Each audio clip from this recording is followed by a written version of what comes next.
Un rapport de l'ONG Oxfam dénonce les bénéfices exceptionnels réalisés par plusieurs grandes entreprises durant la crise sanitaire au profit de leurs dirigeants et actionnaires. De nombreuses voix s'élèvent pour leur demander de contribuer financièrement au redressement économique. Faire son beurre à l'heure du Covid-19.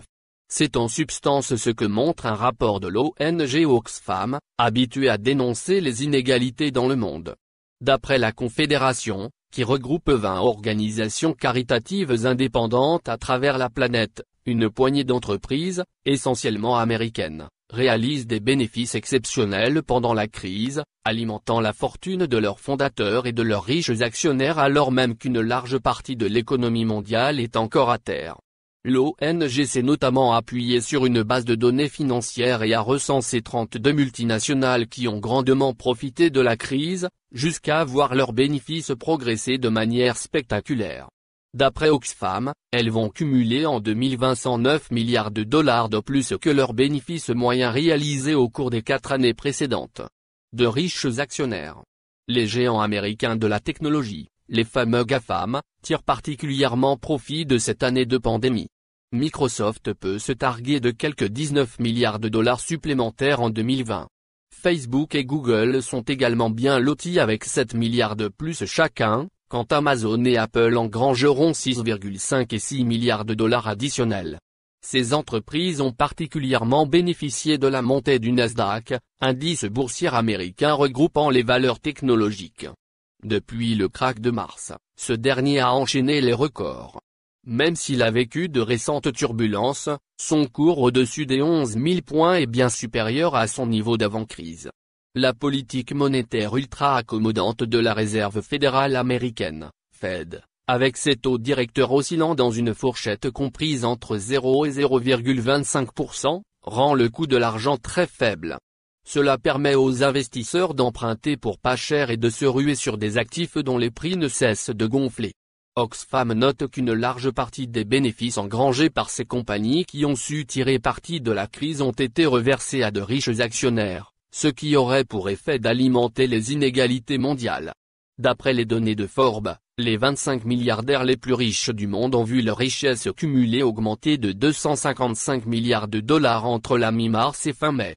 Les patrons des géants américains de la technologie font bien sûr partie du lot. C'est notamment le cas de celui d'Amazon, Jeff Bezos, qui a profité de l'envolée du cours du mastodonte du commerce électronique pour voir, le 26 août, sa fortune personnelle dépasser la barre symbolique des 200 milliards de dollars. Une première dans l'histoire moderne. La somme est telle qu'il faut chercher du côté de personnages historiques pour trouver des précédents comparables, comme Mansa Moussa, l'empereur du Mali du XIVe siècle qui détenait près de la moitié des ressources mondiales d'or, et que l'historien américain Rudolf Butchevar qualifie d'homme le plus riche de tous les temps. Des dividendes malgré de mauvaises performances.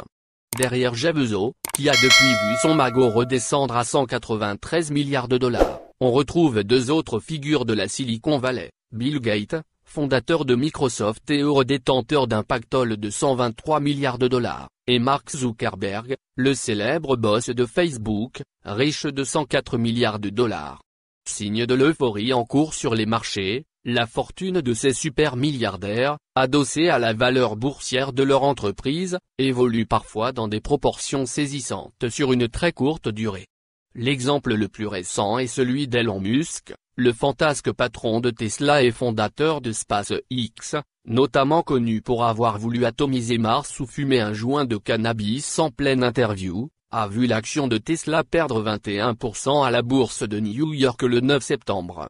Dure chute pour un cours qui avait augmenté de 500% entre janvier et août. Cette mésaventure boursière a fait fondre la fortune d'Elon Musk de 16,3 milliards de dollars. Mais qu'il se rassure, le 10 septembre, il est toujours le 4e homme le plus riche de la planète. Devant une telle opulence, Oxfam demande au gouvernement de taxer les entreprises qui ont réalisé des bénéfices exceptionnels pendant la crise. L'ONG estime qu'il est nécessaire de prendre des mesures en faveur d'un partage plus équitable des richesses et des pouvoirs au sein des entreprises. Oxfam dénonce également le comportement d'entreprises dont les performances sont en berne mais qui continuent de verser coûte que coûte des dividendes à leurs actionnaires. L'ONG assure que c'est notamment le cas en France où, Malgré des appels à la modération de la part du gouvernement, 23 entreprises du CAC 40 ont décidé de verser des dividendes cette année. Tout ce tableau est à mettre en rapport avec une situation économique catastrophique. D'après les projections du FMI, le PIB mondial devrait se contracter de 4,9% en 2020. Côté emploi, l'avenir s'annonce également sombre, comme l'explique l'OCDE. L'édition 2020 des perspectives de l'emploi de l'OCDE montre que, même dans le scénario le plus optimiste d'évolution de la pandémie, le taux de chômage dans l'ensemble des pays de l'OCDE pourrait atteindre 9,4% au quatrième trimestre 2020, dépassant tous les pics enregistrés depuis la Grande Dépression. Le plan de relance du gouvernement inefficace? En avril dernier, l'assureur Crédit Coface s'attendait à voir le nombre de faillites progresser de 25% dans le monde en 2020.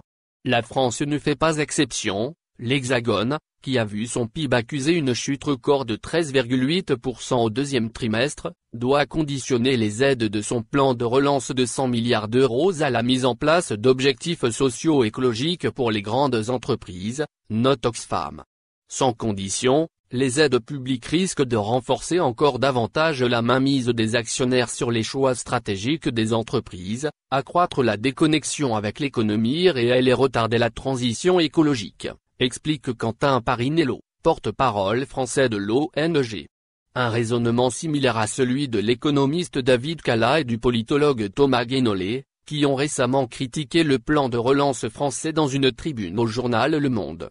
Parmi leurs griefs, le refus de faire contribuer les gagnants de la crise à la relance. Les auteurs assurent que les effets asymétriques du confinement, le fait que certains secteurs ont été très peu affectés, voire ont bénéficié de la crise sanitaire, constituent l'angle mort du projet gouvernemental. Au final, n'oubliez pas de vous abonner à la chaîne et appuyer sur la cloche pour recevoir toutes les nouvelles.